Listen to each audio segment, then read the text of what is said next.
세상은 이렇게 나쁘다, 세상은 저렇게 엉망이다라고 비난하고 비판하고 판단하고 조롱하는 것이 우리의 역할이 아니에요. 우리를 부르신 거, 예수 그리스도께서 이 땅에 오셔서 우리에게 맡기신 사명이 뭐냐? 너희는 하나님께서 선택하신 거룩한 제사장이라고 하시는 겁니다. 너희가 레위인이라고, 이 세상의 거룩에 너희가 책임이 있다 말씀하시는 것이다 생각합니다. 욕망으로 폭주하고 있는 세상을 향해서 정말로 하나님이 행하시는 일이 무엇인지를 보여주는 겁니다. 온통 자기가 주인이 되어서 하나님이 행하시는 일에는 관심조차 없고 온통 자기가 할 일, 자기가 하고 싶은 일을 위해서 하나님을, 다른 사람을 수단으로 삼아버리는 그 바보 같은 폭주를 멈추게 하는 거예요. 그렇게 하는 게 아니라고 세상을 향해 얘기하고 우리 자신에게 가르치고 함께 모여서 고민하고 공부하는 사람들, 그렇게 세상을 조금씩 조금씩 바꿔가는 거예요. 사사기 마지막 시간입니다. 사사기를 처음 시작할 때는 여호수아를 우리가 말씀을 나눴으니 당연히 사사기를 나눠야지 이런 마음으로 시작했는데, 사사기를 읽으면서 하나님께서 꼭 이 시대에 우리가 읽어야 할 말씀으로 들려주시는 메시지구나라고 하는 것을 느낄 수 있었습니다.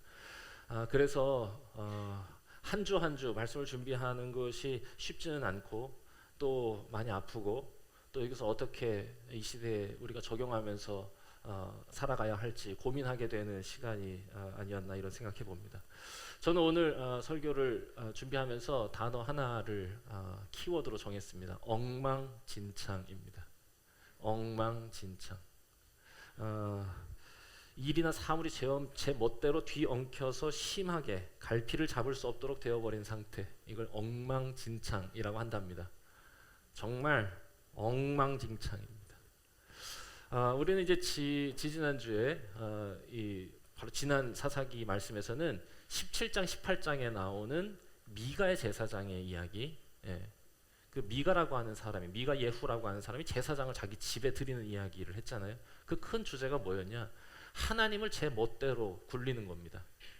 제 멋대로 제사장을 사고 제 멋대로 하나님을 만들고 제 멋대로 하나님께 명령하는, 하나님을 유린하는 얘기가 17장에서 18장의 이야기예요. 그러니까 이게 사사의 이야기가 쭉 나오다가 16장 삼손의 이야기로 딱 끝이 나고 바로 이 뒤에 꽤 긴 파트, 17장에서 21장이라고 하는 굉장히 긴 파트를 할애하면서 아주 이상한 얘기 두 이야기를 하는 겁니다. 첫 이야기, 하나님을 유린한 이야기. 누가 하나님을 유린했냐? 레위인이 하나님을 유린했다. 이스라엘이 온통 망가지는 이야기였잖아요, 사사기가. 어떻게 이스라엘이 망가져 가는지를 고스란히 보여주고 사사까지 망가져 버렸다. 그리고는 제일 뒤에 이상한 두 이야기. 레위인이 하나님을 유린했다. 감히 그것도 레위인이? 자, 그리고 오늘 여러분들과 같이 나누고자 하는 19장에서부터 20장에 나오는 이 이야기, 이건 또 무슨 얘기냐 하면 사람을 유린하는 거예요. 그런데 그걸 누가 또 그러냐? 주인공이 누구냐? 레위인입니다. 그것도 레위인이야. 앞선 이야기가 하나님을 유린, 하나님의 존엄을 유린하는 겁니다. 이건 10계명 1에서 4계명을 거부하는 거였다면, 인간의 존엄을 파괴하는 이 이야기, 오늘 우리가 읽으면서도 정말 섬찟한 이야기 아닙니까? 이 이야기 5에서 10계명을 파괴하는 거예요. 그 주인공들이 다 누구냐? 그 레위인이라는 겁니다. 그러니까 이게 어디서부터 손을 대야 할지 모를 만큼 저는 성경에 기록된 이야기 중에 가장 참혹하고 끔찍한 이야기를 오늘 우리가 만나게 될 것이다 생각합니다. 이것이 출애굽 3세대의 모습이라고 성경이 고발하는 거고요. 출애굽 3세대요. 은혜를 경험한 자도 아니고 은혜를 붙들고 싸웠던 자도 아니고 모든 걸 그냥 누리기만 하면서 모든 걸 망가뜨린 세대가 출애굽 3세대거든요. 또한 그들을 너무 닮은 한국교회 3세대인 우리의 모습을 보여주는 거울이라고 생각합니다. 자, 오늘 이 이야기 속으로 여러분을 초대하겠습니다. 좀 참담한 이야기여서 듣기 거북하실 수도 있습니다. 자, 오늘 말씀에 나오는 주인공은 산지 구석에 사는 레위인입니다. 성경에서 특별히 산지 구석에 사는 이렇게 돼 있는데 장막에 사는 사람이었어요. 나중에 성경에 이제 기록되기를 그 사람의 장막으로 들어갔다 이렇게 돼 있는데, 자, 집이 없는 산지 구석에 사는, 자, 그럼 어떤 사람이에요? 가난한 사람입니다. 찢어지게 가난한 레위인이 누구를 첩으로 맞냐? 베들레헴 출신 이 사람의 집을 얘기할 땐 저택에 산다 이렇게 돼 있어요. 저택에 사는 부유한 첩을 맞아서 살았답니다. 자, 여기서부터 벌써 이 구성 자체가, 이 상황 자체가 굉장히 독특한데, 가난했던 레위인은 아마도 베들레헴의 부유한 장인의 경제적 도움이 필요했을 것이고, 아마 그 부잣집 장인은 레위인의 사회적 지위를 얻으려고 정략 결혼한 것으로 보입니다. 아니, 레위인이 무슨 사회적 지위가 있나요? 있습니다. 이 당시 레위인은요, 단지 성전에서 이 예배를 돕는 사람을 우리가 레위인으로 알고 있잖아요. 그래서 이제 찬양하는 사람도 레위인이고 말씀 전하는 사람도 레위인이고 다 이렇게 이제 우리가 어느 정도 이렇게 생각을 하는데, 그것을 넘어서서 진짜 레위인이 하는 일이 뭐였냐? 율법을 어긴 사람을 처벌하는 집행관이었습니다. 그러니까 이 사람들은 당시 어떤 사람이냐? 오늘날의 검사 같은 사람들이었던 거예요. 사회적 지위가 있었던 사람들이에요. 가난했지만 사회적 지위가 있었던 사람. 자, 그런데 이게 어떻게 된 거냐? 돈은 많았지만 뭔가 좀 사회적 지위가 필요했던 부자와 사회적 지위는 있었지만 가난했던, 그냥 그걸 유지하면서 사는 게 아니고, 여기는 이걸 동경하고 이 사람들은 이걸 동경하면서 만들어낸 정략 결혼의 결과라 이거죠. 여러분, 이 결혼은요, 사랑은 없고 자기 필요를 위해서 서로를 도구로 삼은 것이니, 여러분, 이런 관계가 잘 되겠습니까? 안 되겠습니까? 그러니까 서로 사랑해서 결혼한 게 아니에요. 레위인이 첩을 맞았다고요? 말도 안 되는 소리 아닙니까? 첩을 맞으면 안 돼요. 그런데 그 집행관이었던 자신이 법을 무시하고 첩을 맞아들입니다. 뭐 때문에? 경제적 필요 때문에. 이게 잘 될 리가 없죠. 아니나 다를까 얼마 못 가서 첩은 다른 남자와 바람이 나서 가출합니다. 그리고 가출했다가 집으로 도망가요. 자기 집으로. 장인의 집이죠. 그러니까 레위인의 집으로 도망갑니다. 아내가 집 나간 지 4달이 지나서야 그 남편은 아내를 찾으러 장인 집에 갑니다. 나귀 좀 끌고 종 데리고 그리고 갑니다. 그리고 그 장인의 집에 갔더니 장인은 찾아온 사위를 엄청 환대합니다. 자, 환대한 이유가 뭐였겠어요? 이 관계를 놓치고 싶지 않은 겁니다. 어떻게 성사시킨 결혼인데, 지금 자기 딸애가 어리석게도 지금 그렇게 해가지고 돌아왔는데, 아유, 그건 아니다. 그래서 정성껏 환대합니다. 자, 보통 이 정성껏 환대하는데 성경에 보면 이 장인이 며칠 이 집에서 이렇게 대접을 하느냐? 6일을 대접을 해. 6일 동안. 아우, 더 자고 가 이러면서 계속 먹여주고, 야, 힘이 나야 돌아가지 이러면서 이제 계속 그를 돌살피고 돌봤다고 하는 얘기가 19장 앞부분에 나오거든요. 그런데 이게 보면 당시에 이 유대인들의 이 전통 풍수법에 따르면 나그네를 환대하는 법이 있었어요. 이건 하나님께서 명령하신 것 중에 하나인데, 왜냐? 이스라엘 사람들이 하나님의 인도하심을 따라서 출애굽했을 때 광야에서 나그네 되었을 때, 그때 하나님께서 너희의 필요를 채워주시고 너희를 돌봐주신 것을 기억하라고 하는 의미에서 사회적 약자로 대변되는 그 나그네들을 정성껏 대접하는 게 전통이었어요. 3일 동안은 정성껏 대접해야 됩니다. 낯선 사람이 손님을 오죠. 그러면 집으로 모셔야 되고, 집에서 사흘 동안은 아무 문제 없이 그냥 자게 해줘야 돼. 그리고 다 해주고. 근데 3일이 지나면 의무는 다 한 거기 때문에 3일 지나면 나가야 돼, 이 사람은. 그런데 3일 더 있고 싶죠. 방법이 있습니다. 어떻게 하면 되냐? 노동을 하면 됩니다. 그때부터. 그 집에서 노동을 하면 돼. 자, 그런데 이 장인어른은 노동을 시키지 않고 하루 더 묵어 이러면서 자신의 환대를 정성껏 표현하라고 했어요. 자, 그런데 이 레위인이 5일째 되던 날, 더 이상은 아닌 것 같다 이래가지고 아내 손을 붙잡고 집을 나섭니다. 그리고 자기가 사는 그 에브라임 산주로 이렇게 가는 길이었는데 날이 어둑어둑해지니까 그 근처에 있었던 베냐민 지파의 기브아라고 하는 동네에 들어갑니다.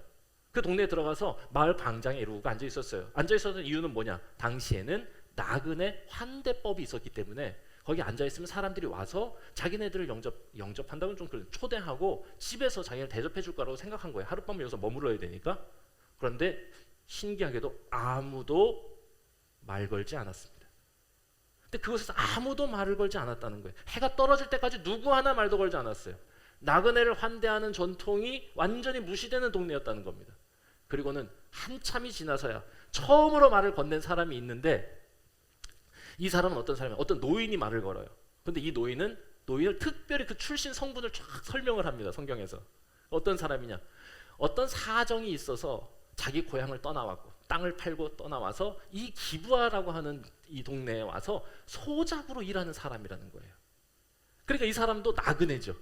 그러니까 그 동네에서 아주 가난하고 힘없이 사는 나그네인데, 그 사람이 와서 우리 집에 오라고, 나그네가 나그네를 알아본 상황이라 할 수 있습니다.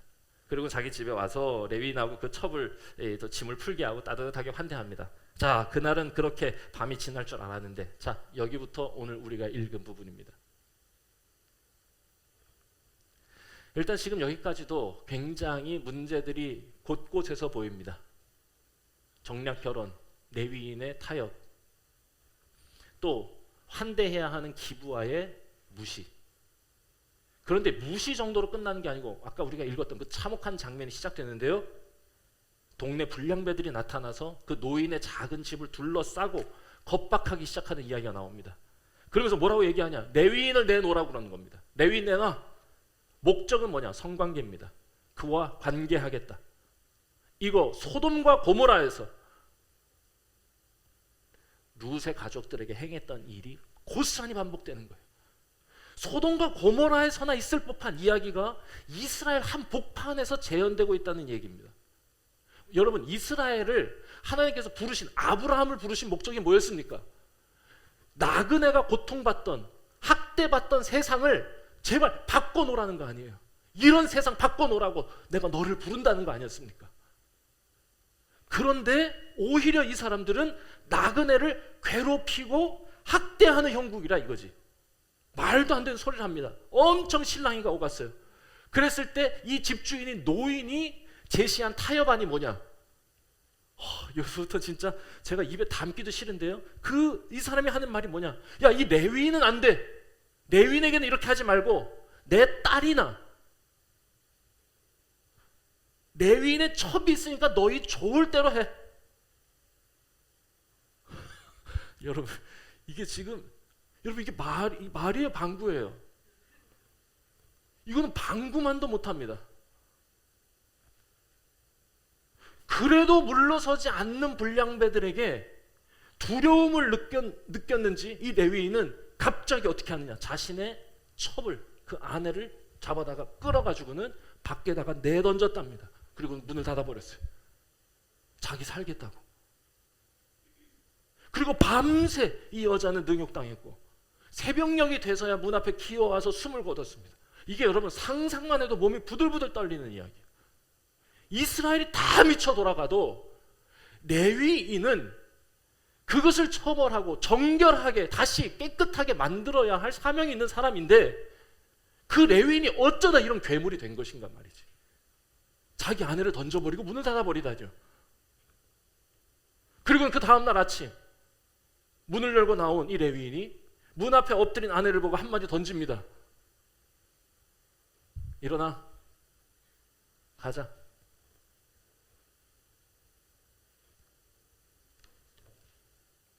하지만 아내는 이미 숨을 거둔 뒤입니다.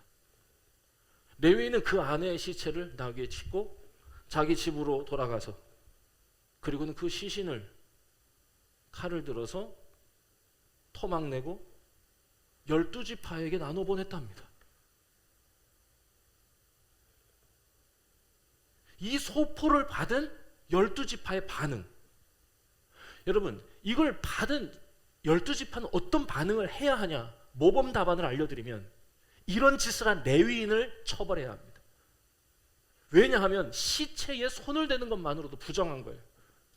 그게 이스라엘의 법입니다. 그런데 시체에 손을 대는 것을 넘어서 아내의 시신을 자신의 손으로 훼손을 해 12조각을 해서 보내. 이건 누가 하던 짓이냐? 그 주변 국가들이 협박할 때 사용하던 방법, 지원군을 요청할 때 사용하던 방법입니다.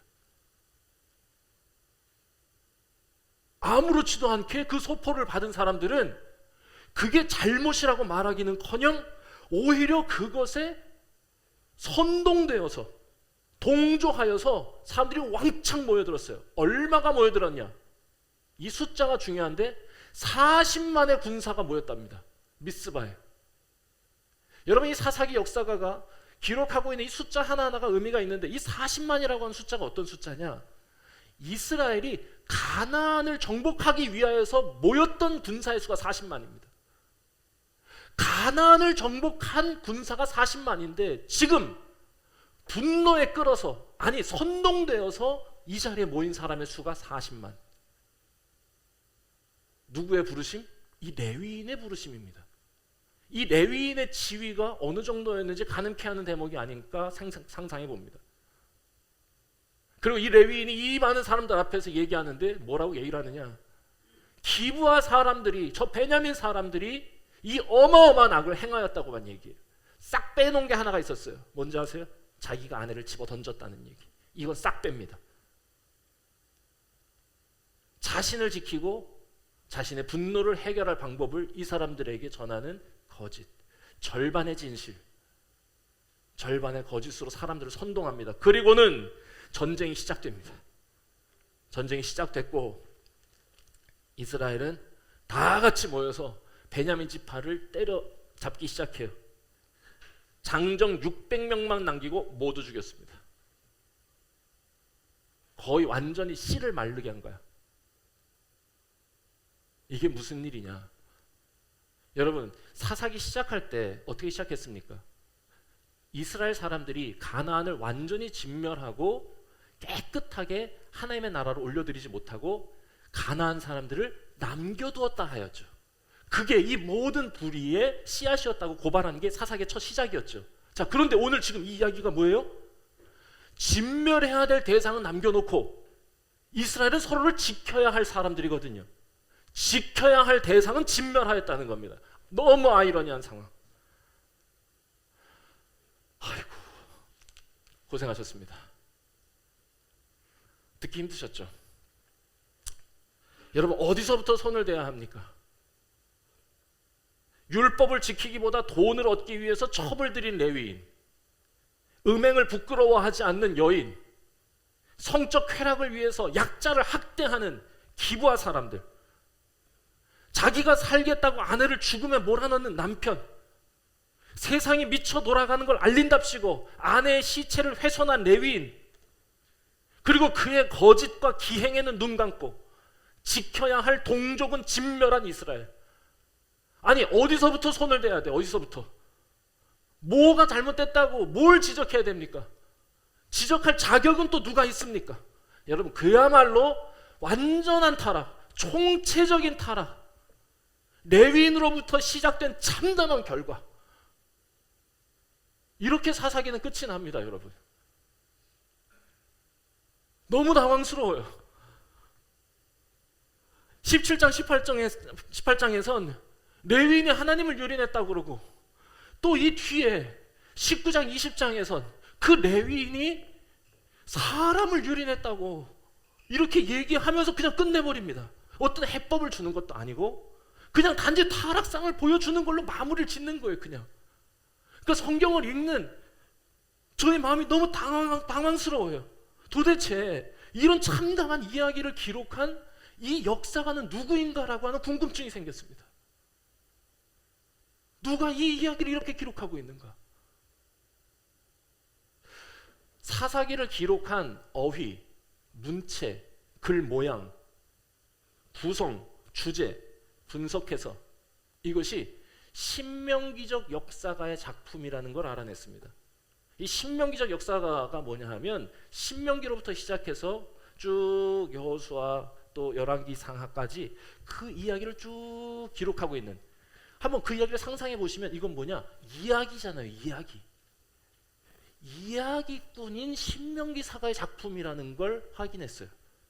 그러면 이 신명기 사가가 누구냐고 하는 것이 그 다음에 학자들의 이 과제였습니다. 그럼 이는 누구인가? 찾아보니 그냥 이야기를 쓰는 사람이 아니라 예언자적 관점으로 이야기를 기록하고 있는 이야기꾼이다. 그러니까 하나님의 눈으로 세상을 찍어보면서 그 안에 담긴 우리의 어리석음과 하나님의 일하심을 기록한 사람이라는, 예언자적 관점을 가진 사람. 그렇죠. 우리 사사기를 읽어보니까 그렇죠. 또 하나는 하나님의 지혜를 가지고 시대의 문제를 바라보는 사람, 지혜가 있었던 사람이라는 거야. 그리고 마지막, 이들의 기록에 나타난 가장 중요한 특징, 레위 사람들이랍니다.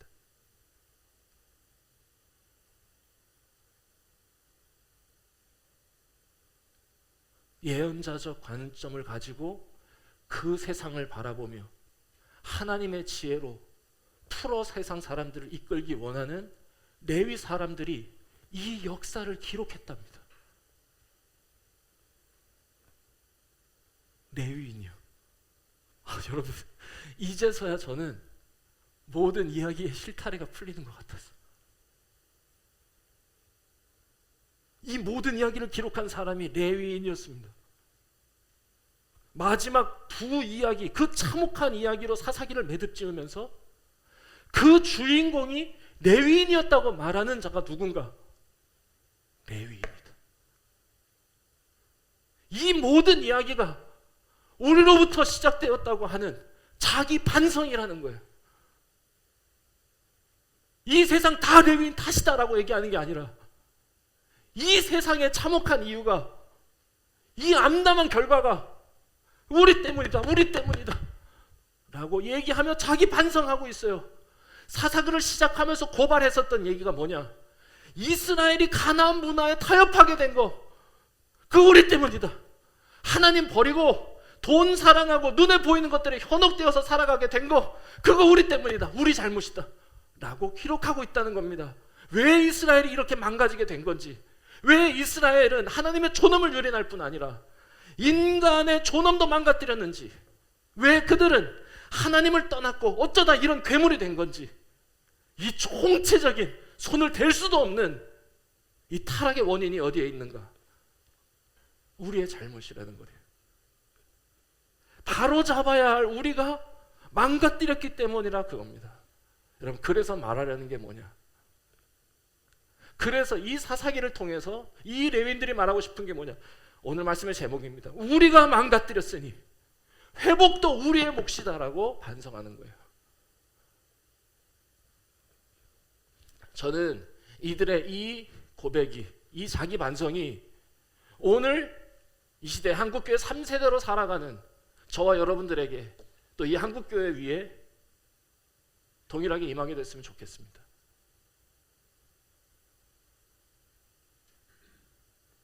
어떻게 망가뜨렸느냐? 사사기 마지막 문장, 우리가 함께 읽었던 마지막 문장, 자기네들이 망가뜨린 결과가 뭐냐? 그때에 이스라엘의 왕이 없었으므로 사람이 다 제각기 자기 소견에 오른 대로 행하였다. 자기네들이 이 세상을 어떻게 망가뜨렸느냐? 사람들로 하여금 스스로 왕이 되게 했다는 거예요. 이게 망가진 세상에 대한 사사기 역사가의 고발입니다. 하나님을 왕으로 섬기지 못했기 때문에. 아니, 이걸 다시 말하면 이런 거예요. 우리가 그 일을 잘 해내지 못했기 때문에 사람들은 스스로 왕이 되었다는 겁니다. 스스로 왕이 되어서 제멋대로 기분 내키는 대로 살면서 세상을 엉망진창으로 무질서와 흑암의 세계로 망가뜨렸다. 인간이 스스로 왕이 되어서 살아가는 그런 세상, 그 우리 책임이다.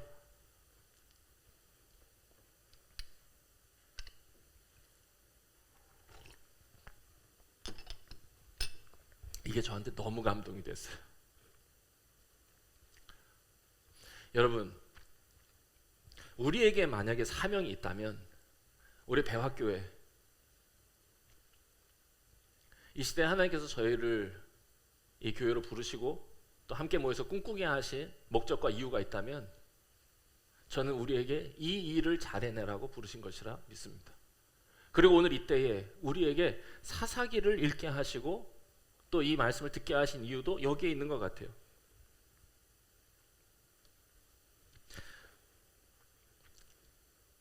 이 시대의 사사기를 우리에게 기록하게 하시라는 것이 아니겠는가? 레위인들이 그 시대의 사사기를 기록하면서 언뜻 영적인 지도자가 우리를 구원하였지만 결국에 이내 다시 타락의 길로 갔던 자신들의 모습을 반성한 것, 그게 누구 책임이냐? 우리 책임이라고 말하는 것처럼 우리 한국교회 3세대인 우리의 모습도 돌아보니 언뜻 우리에게 영적 지도자를 보내주셔서 우리를 깨어나게 하시고 다시 하나님을 바라보게 하셨지만 이내 다시 타락의 길로 하나님을 버리고 눈에 보이는 쉽게 사라질 것들에 현혹되어서 살아가면서 하나님을 아프게 하고 하나님의 세상을 망가뜨리며 살아왔던 우리, 이런 한국교회의 현상을 보면서 한국 사회의 오늘을 길고 진지하게 바라보면서 사사기를 써내려가는 거예요. 그리고 그게 우리의 잘못이라고 생각하는 거예요. 저는 여기서부터 우리의 사명이 출발한다 생각합니다. 세상은 이렇게 나쁘다, 세상은 저렇게 엉망이다 라고 비난하고 비판하고 판단하고 조롱하는 것이 우리의 역할이 아니에요. 우리를 부르신 거, 예수 그리스도께서 이 땅에 오셔서 우리에게 맡기신 사명이 뭐냐? 너희는 하나님께서 선택하신 거룩한 제사장이라고 하시는 겁니다. 너희가 레위인이라고, 이 세상의 거룩에 너희가 책임이 있다 말씀하시는 것이다 생각합니다. 저는 우리가 그 일을 잘 해내기를 소망합니다. 교회가 정말로 잘 해내야 될 일이 있다면 욕망으로 폭주하고 있는 세상을 향해서 정말로 하나님이 행하시는 일이 무엇인지를 보여주는 겁니다. 온통 자기가 주인이 되어서 하나님이 행하시는 일에는 관심조차 없고 온통 자기가 할 일, 자기가 하고 싶은 일을 위해서 하나님을, 다른 사람을 수단으로 삼아버리는 그 바보 같은 폭주를 멈추게 하는 거예요. 그렇게 하는 게 아니라고 세상을 향해 얘기하고 우리 자신에게 가르치고 함께 모여서 고민하고 공부하는 사람들, 그렇게 세상을 조금씩 바꿔가는 거예요. 자기에게 집착해서 자기를 지키려고 다른 사람을 거부하고 내치는 자가 아니라 오히려 그들을 살리기 위해 자신을 내어줄 줄 아는 사람이 되는 거, 사사기의 모습에 역행하여 살아가는 것이, 그게 하나님의 뜻이라고 세상을 가르치는 거, 여러분 이게 우리가 할 일이에요. 이걸 진짜 고민해야 돼요. 우리가 오늘부터 리트레칭을 하는 이유도 거기 있어요. 하나님의 눈으로 세상을 바라보는 겁니다. 문화를 바라보는 거예요.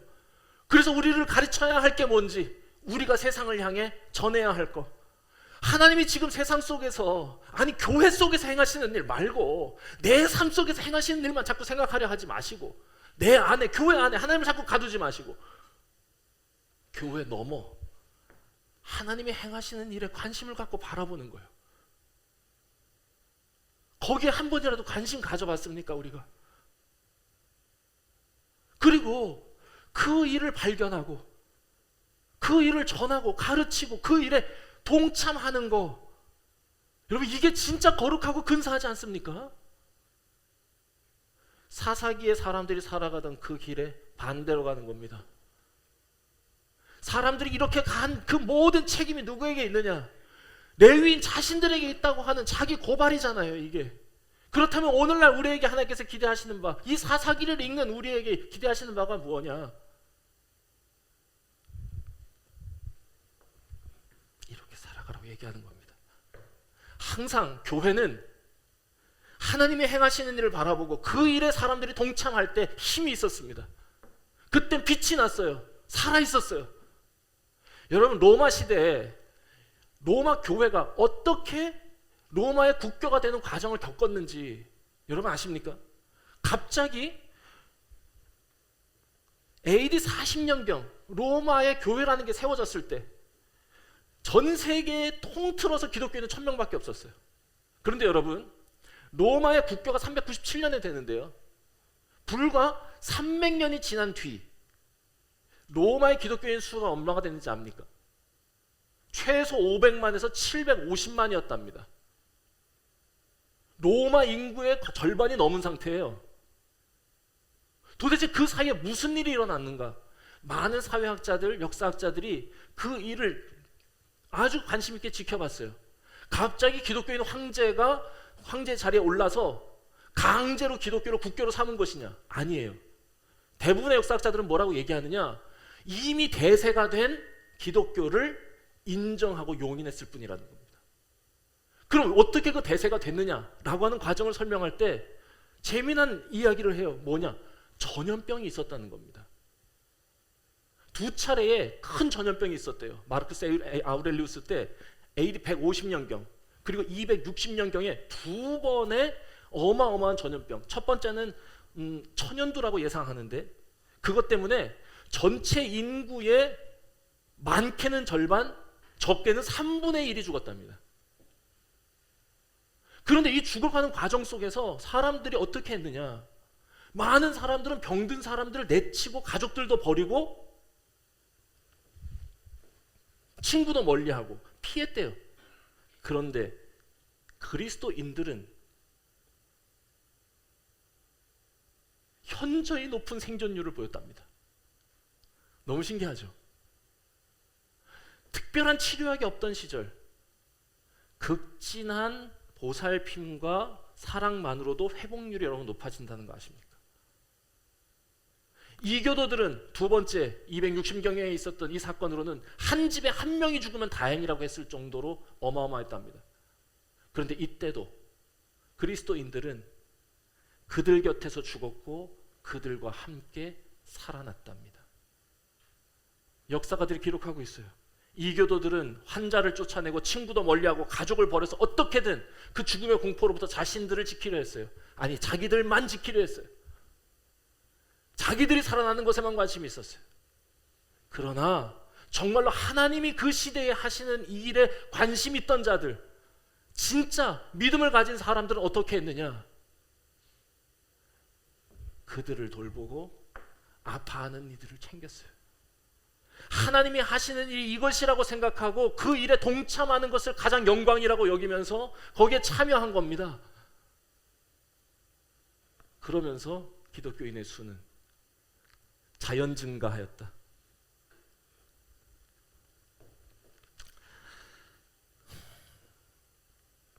그렇습니다.